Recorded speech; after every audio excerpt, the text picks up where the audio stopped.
தமிழ்நாட்டில் பெண்கள் மற்றும் பெண் குழந்தைகளுக்கு எதிரான வன்முறைகள் அதிகரித்திருப்பதாக தமிழக வெற்றிக் கழகத்தின் தலைவர் விஜய் கூறியிருக்கிறார்.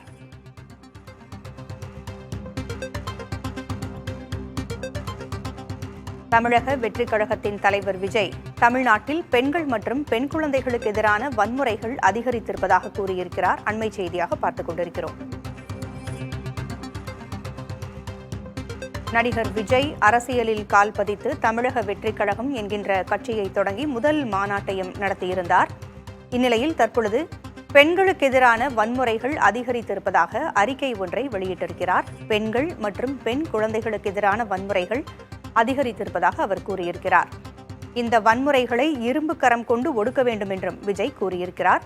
கூடுதல் விவரங்களை வழங்க செய்தியாளர் சந்தானம் இணைந்திருக்கிறார். சந்தானம், பெண்களுக்கு எதிரான வன்முறைகள் தொடர்பாக விஜய் பேசியிருக்கிறார். இது குறித்த விவரங்கள் என்ன?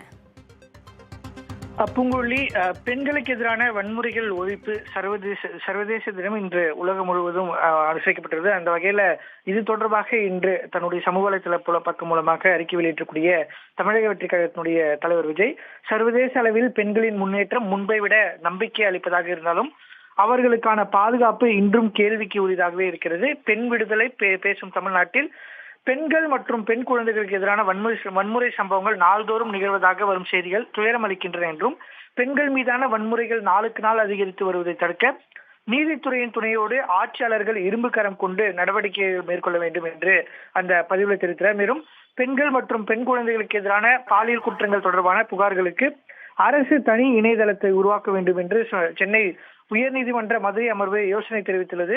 இதற்கு மதிப்பளித்து தமிழக அரசு தனி இணையதளத்தை உருவாக்கி பெண்கள் மற்றும் பெண் குழந்தைகளின் பாதுகாப்பை உறுதி செய்ய வேண்டும் என்று பெண்களுக்கு எதிரான வன்முறைகள் ஒழிப்பு சர்வதேச தினத்தில் வலியுறுத்துவதாக இந்த சமூக வலைதள மூலமாக தெரிவித்திருக்கிறார். தகவல்களை வழங்கியமைக்கு நன்றி சந்தானம்.